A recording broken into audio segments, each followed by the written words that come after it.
4 giant companies control more than 80% of the beef market in the United States. And that has made it nearly impossible for small slaughterhouses and independent farmers to stay in business.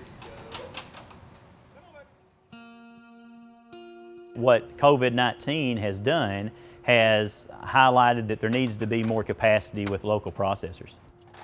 Yep, come on, babe. But since the pandemic began, local processors have seen a huge spike in demand. Online grocery sales have shot up too. And the question is whether this crisis might spark permanent change in how America grows, processes, and sells meat.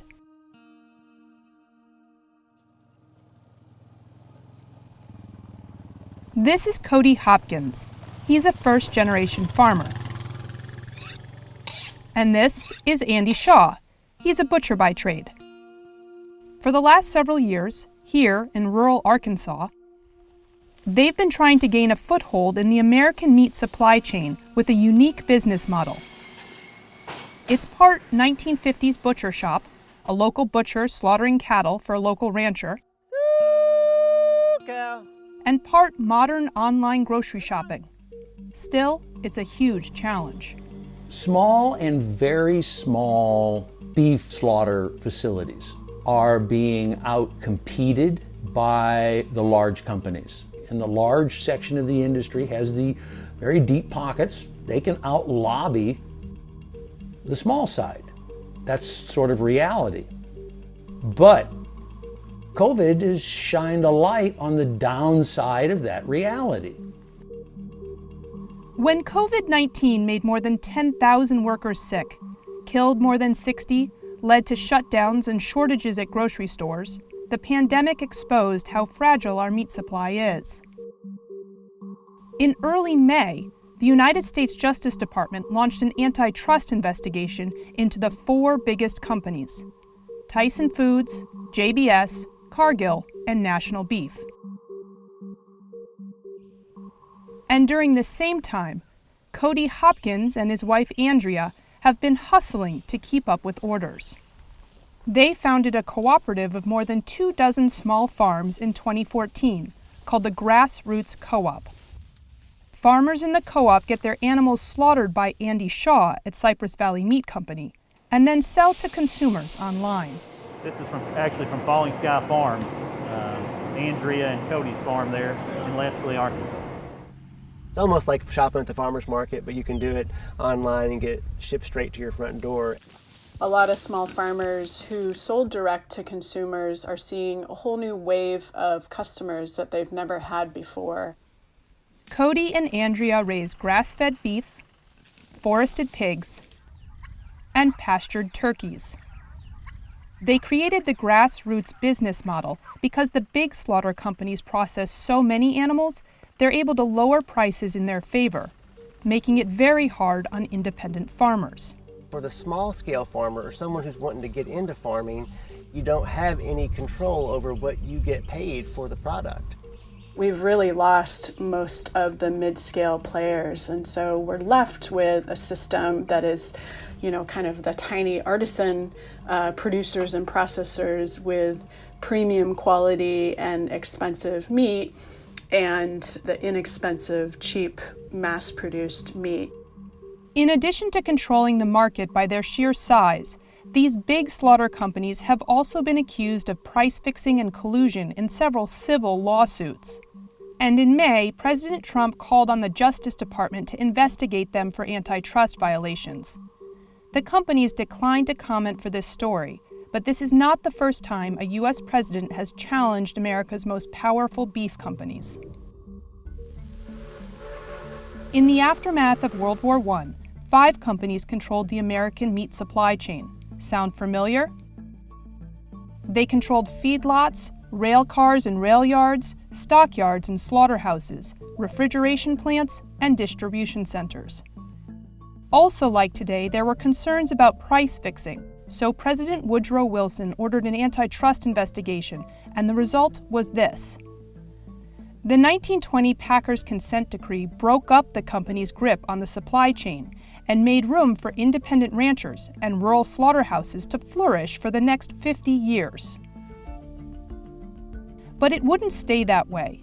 In 1967, one of the biggest companies at the time, Iowa Beef Packers, introduced boxed beef. Instead of slaughtering cows and sending them on to grocery stores, they started cutting them up at the slaughterhouses too. Ribeyes, sirloins, hamburger, cut up and vacuum packed. It was an innovation. Grocery stores and consumers loved the convenience, and by the 1970s, it was the industry standard. It was also the beginning of a reconsolidation in the industry. Big packers started making big money, buying up the smaller outfits and building bigger plants, much bigger plants, staffed with unskilled workers standing close together on assembly lines. Skilled butchers were no longer needed. And the meat packers had spent decades challenging the 1920 law that protected smaller producers until it was overturned in 1981. Cody and Andy were just children then, but the jobs they ultimately chose had largely disappeared by the time they grew up. I mean, there was a mentality, and there still is, of get big or get out of agriculture. And so, farmers like myself or other farmers around the country have gone out and create our own market. On average, a pound of grass-fed ground beef produced by Grassroots sells for about twice as much as grain-fed beef at a major grocery store. That makes it unaffordable for many people. We have other values that end up increasing the costs, such as the environmental costs or the amount that our farmers get paid, the amount we pay our processors, the employee welfare costs, and so it does show up in a more expensive product. But when Cody and Andrea first started Grassroots, they had a hard time finding a place to take their animals because so many small slaughterhouses had gone out of business decades earlier. We were using processors that were in Illinois or a couple states away before we met Andy Shaw at Cypress Valley Meats. The partnership helped Andy Shaw too. This is our carcass cooler. He first opened in 2010, but had trouble expanding until the co-op invested in his company. Slaughter and butchering equipment is expensive, and historically, it's been hard for new processors to get startup capital from banks. When banks go and do their due diligence and they look at other processors, there's just not a lot of great success stories out there. How's it going?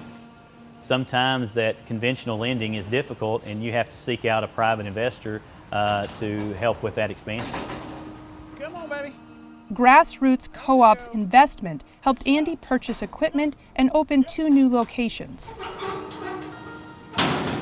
What I'll do is I'll go ahead and email you the cutting instructions for those 2. That'll work. That'll work. But even with business coming in, there are roadblocks. Skilled butchers these days are hard to find. Number one, it's manpower problems. And U.S. government licensing and inspection regulations make it challenging for someone like Andy Shaw to just open up another facility. The Department of Agriculture is required by law to send inspectors to licensed processing plants when animals are slaughtered to ensure it's done humanely and hygienically. No inspector, no hamburger. But the agency's Food Safety Inspection Service has been short-staffed in recent years, and one former inspector told us that means it's easier to just avoid giving out licenses in the first place, which are called grants of inspection. So here's the actual grant of inspection. Once you have the grant of inspection, FSIS is legally obligated to staff your establishment. So if you're a manager and you can avoid issuing a grant of inspection, then you can avoid the problems of staffing that position. Andy Shaw says that even though it took a lot of work to get certified, he's never been without an inspector. Other small producers around the country have not been so lucky.